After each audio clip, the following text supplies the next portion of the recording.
Shalom, selamat pagi Bapak Ibu Saudara. Hari ini kembali lagi kita merenungkan firman Tuhan.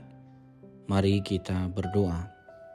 Terima kasih buat pagi hari ini Tuhan, kami masih bisa bangun dari tidur kami. Kami bersyukur dan pagi hari ini sebelum kami beraktivitas, kami mau mendengarkan suara Tuhan melalui perenungan firman Tuhan. Kiranya firman-Mu dapat memberikan kekuatan dan petunjuk untuk kami dapat melalui langkah-langkah kami tiap-tiap hari. Kami siap merenungkan firman-Mu dalam nama Tuhan Yesus Kristus. Amin. Bapak Ibu Saudara, tema renungan kita pagi hari ini yaitu Akui dosamu di hadapan Tuhan. Mazmur pasal 32 ayat 1-11. Kesaksian Daud tentang pengakuan dosa. Dari Daud, nyanyian pengajaran, alangkah diberkatinya orang yang pelanggarannya diampuni, yang dosanya ditutupi. Alangkah diberkatinya orang yang kepadanya Tuhan tidak memperhitungkan kesalahan, yang di dalam jiwanya tidak ada penipuan. Ketika aku berdiam diri, tulang-tulangku merana oleh raunganku sepanjang hari. Sebab siang dan malam tangan-Mu membebani aku. Kekuatanku berubah menjadi musim kemarau yang kering. Aku mengaku dosaku dan aku tidak menyembunyikan kesalahanku. Aku berkata, aku akan mengakui pelanggaran-pelanggaranku kepada Tuhan dan Engkau mengampuni kesalahan dosa-dosaku. Karena itu, biarlah semua orang saleh berdoa kepadamu selagi Engkau dapat ditemui. Sesungguhnya pada saat air bah besar melanda, itu takkan menyentuh mereka. Engkaulah tempat perlindunganku, Engkau menjagaku dari kesesakan. Engkau mengelilingi aku dengan sorak-sorak keselamatan. Aku akan mengajar dan mengarahkanmu di jalan yang harus kamu jalani. Aku akan menasihatimu dengan mataku yang tertuju kepadamu. Jangan menjadi seperti kuda atau bagal yang tidak berpengertian, yang harus dihiasi dengan tali, kendali, dan kekang, atau ia takkan mendekatimu.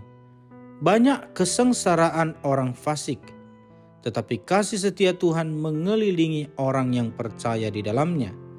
Bersukacitalah dalam Tuhan dan bergembiralah, hai kamu orang-orang benar, bersorak-sorailah, hai semua orang yang tulus hati.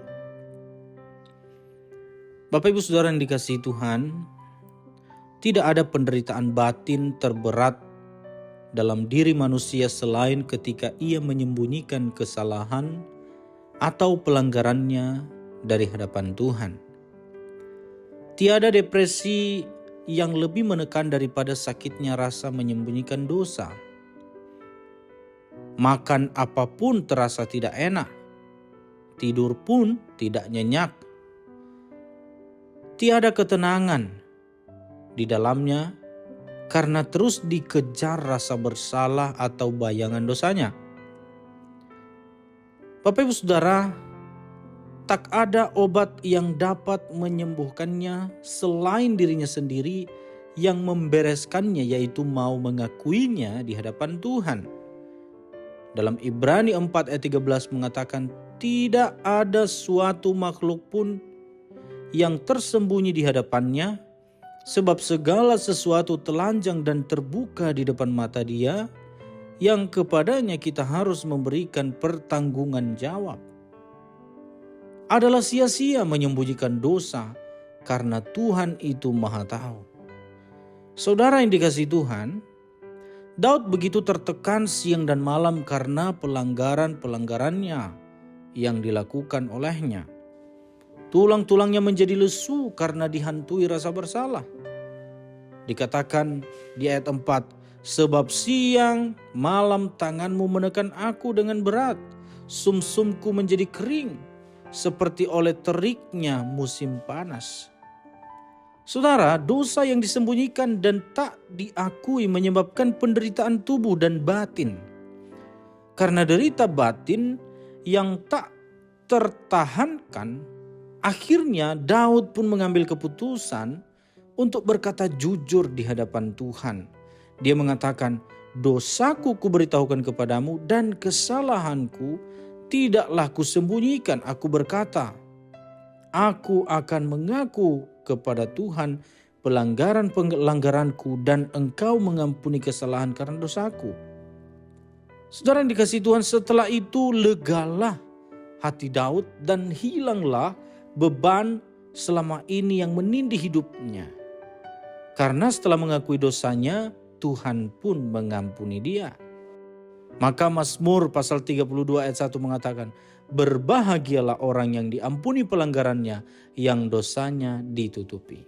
Saudara-saudara yang dikasihi Tuhan, bersyukur kita punya Tuhan yang setia dan penuh kasih, yang rela mengorbankan nyawanya di atas kayu salib untuk menebus dosa-dosa kita. Karena itu, jangan pernah sia-siakan keselamatan yang telah kita terima. Yesaya pasal 1 ayat 18, sekalipun dosamu merah seperti kirmizi, akan menjadi putih seperti salju. Sekalipun berwarna merah seperti kain kesumba, akan menjadi putih seperti bulu domba. Mari kita berdoa. Terima kasih atas firman-Mu Tuhan. Kami bersyukur untuk renungan pagi hari ini, menyatakan kepada kami bahwa ketika kami melakukan dosa dan kami datang mengakuinya di hadapan Tuhan, Engkau Allah yang Maha Kasih akan memberikan pengampunan bagi kami. Terima kasih Tuhan, kami mengaku dosa di hadapan Tuhan. Mungkin ada banyak hal yang kami lakukan yang tidak berkenan di hadapan Tuhan. Ya Tuhan, biarlah tiap-tiap hari kami terus datang kepadamu untuk mengakui segala dosa-dosa kami, sehingga dosa kami tidak menjadi beban bagi diri kami, tidak menjadi beban batin kami. Terima kasih untuk firman-Mu Tuhan. Kami akan beraktivitas hari ini. Tuhan tolong kami, kiranya apapun yang kami lakukan, semuanya berkenan di hadapan Tuhan. Dalam nama Tuhan Yesus kami berdoa. Amin.